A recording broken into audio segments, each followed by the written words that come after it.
lembaga Polri.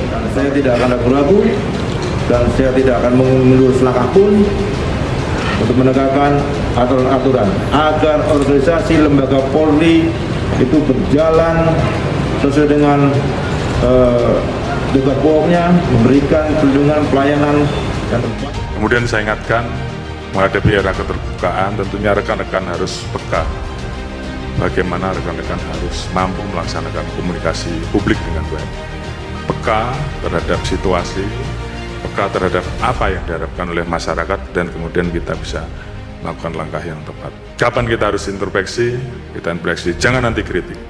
Dan saya ingatkan, saya dan juga seluruh rekan-rekan pejabat utama tentunya yang mempunyai komitmen yang sama terhadap anggota yang sudah kerja keras di lapangan, yang sudah capek meninggalkan anak istri, dan kita tahu bahwa kerjanya memang bagus, tentunya kita akan selalu berkomitmen untuk memberikan reward. Dan ini tolong untuk dicatat oleh rekan-rekan kalau saya lupa. Namun, terhadap anggota-anggota yang melakukan penyimpangan, dan itu berdampak terhadap organisasi, maka saya minta untuk rekan-rekan tidak ragu-ragu untuk melakukan tindakan tegas. Karena ini untuk kepentingan organisasi. Dan mohon maaf, kalau ini tidak mampu membersihkan ekor, maka kepalanya yang saya potong.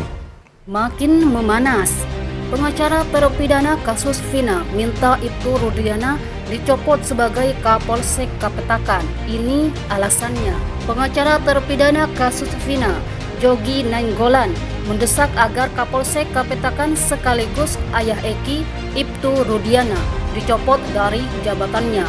Jogi menilai para terpidana dalam kasus ini merupakan korban salah tangkap. Dia pun menganggap hal tersebut dapat terjadi lantaran campur tangan Ibtu Rudiana saat masih menjadi kanit narkoba. Jogi menyebut prosedur penangkapan terhadap para pelaku pembunuh Vina dan Eki yang dilakukan Ibtu Rudiana adalah salah. Dengan hal tersebut, Jogi meminta agar Kapolda Jabar Irjen Pol Ahmad Wiyagus untuk mencopot Ibtu Rudiana sebagai Kapolsek Kapetakan. Kesalahan fatal ini ada di orang tuanya daripada si korban, dan Kapolda harus segera mencopot dia. Ini keras saya katakan, kesalahan fatal ini ada di orang tuanya daripada si korban, dan Kapolda harus segera mencopot dia. Ini keras saya katakan, kata Jogi dalam wawancara eksklusif yang ditayangkan di YouTube Tribun Jabar, dikutip pada Selasa. Jadi ini ada yang error yang diterima oleh orang tua almarhum Eki Rudiana dari unit narkoba saat itu dan langsung main tangkap-tangkap, sambungnya. Jogi mengatakan pihaknya tetap prihatin atas kejadian yang menimpa anak Ibtu Rudiana tersebut.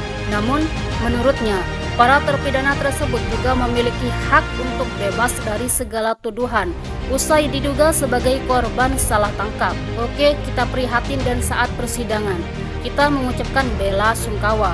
Tetapi ketika ada orang lain yang terzolimi, mereka juga punya hak dong untuk diperhatikan, ujarnya. Kuasa hukum terpidana lain sebut Rudiana tangkap pelaku tanpa surat perintah. Terpisah, kuasa hukum terpidana lainnya, Titin Priyalianti, juga menyebut bahwa Ibtu Rudiana melakukan penangkapan tanpa aturan yang ada. Titin mengungkapkan Rudiana menangkap para pelaku tanpa surat perintah penangkapan. Dia menduga penangkapan yang dilakukan oleh Rudiana hanya berdasarkan insting yang dimilikinya sebagai polisi. Selain itu, sambung Titin, ada dugaan penangkapan oleh Rudiana juga berdasarkan konflik yang dialami anaknya dengan temannya sebulan sebelum kejadian nahas tersebut. Kecelakaan itu peristiwanya tanggal 27. Tanggal 29, orang tua korban mendatangi Polsek Talun melihat kondisi motor. Saat itu dia melihat kondisi motor yang masih utuh. Insting dia sebagai polisi, ini bukan kecelakaan tunggal, tetapi pembunuhan, kata Titin dalam program Sapa Indonesia Pagi yang ditayangkan di YouTube Kompas TV. Pada tanggal 31 itu, dia menelusuri di persidangan. Saya tanyakan, kenapa Bapak punya keyakinan seperti itu? Kok bukan kecelakaan tunggal tapi pembunuhan? Karena saat bulan sebelumnya anak saya pernah berkonflik dengan temannya. Bahasanya begitu. Itu bahasa yang dikeluarkan dalam persidangan, sambungnya. Selanjutnya, Titin menyebut Rudiana langsung mencari tahu pada hari yang sama untuk melakukan penyelidikan. Lalu, kata Titin, Rudiana bertemu dengan Dede dan Aib yang bukan warga sekitar. Selanjutnya, Rudiana memperlihatkan foto dan bertanya kepada Dede dan Aib apakah mengetahui pihak-pihak yang melakukan pengejaran terhadap Vina dan Eki. Berdasarkan fakta persidangan, Titin menyebut bahwa Rudiana meminta Dede dan Aib menghubunginya jika melihat pihak yang mengejar Vina dan Eki. Itu yang terungkap di persidangan. Kemudian, 3 jam setelahnya pada pukul 5 WIB, tanggal 31 itu, orang-orang yang ngejar motor anak bapak sekarang sedang menunggu di depan SMP 11. Ungkap Titin menirukan informasi dari kedua orang informan pada ayah Eki. Saya bersama anggota saya mendatangi tempat tersebut, kemudian melakukan penangkapan. Itu yang terungkap di persidangan. Saat itu hakim bertanya, apakah dilengkapi dengan surat penangkapan? Tidak, hanya komunikasi lisan, sambungnya. Kini muncul ada begitu banyak kejanggalan terkait kasus Vina Cirebon. Ini adalah kasus pembunuhan yang terjadi pada 2016 lalu yang menewaskan Vina Dewi dan kekasihnya Eki.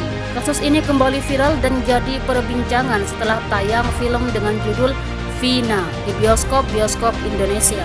Seperti apa kejanggalan-kejanggalan itu? Mengutip laporan tribunnews.com, 8 terpidana kasus pembunuhan dan pemerkosaan Vina Cirebon disebut merupakan korban rekayasa polisi. 8 dari 11 pelaku sudah ditangkap dan diadili, sedangkan 3 orang masih buron. Sebanyak 7 pelaku masuk kategori dewasa dan divonis hukuman penjara seumur hidup. Jaya, Supriyanto, Eka Sandi, Hadi Saputra, Eko Ramadhani, Sudirman, dan Rivaldi. Sementara 1 pelaku atas nama Saka Tatal divonis hukuman penjara 8 tahun karena saat itu masih di bawah umur. Kini 3 kuasa hukum dari 8 terpidana, yakni Jogi Nainggolan, Titin Priyalianti, dan Widyaningsih, mengungkapkan bahwa para terpidana ini bukanlah pembunuh Vina dan Eki. Jogi Nainggolan mengatakan terdapat banyak kejanggalan dalam penetapan tersangka kasus ini. Ini kasus ada rekayasa dari penyidik Polres Cirebon Kota, kata Jogi di Cirebon.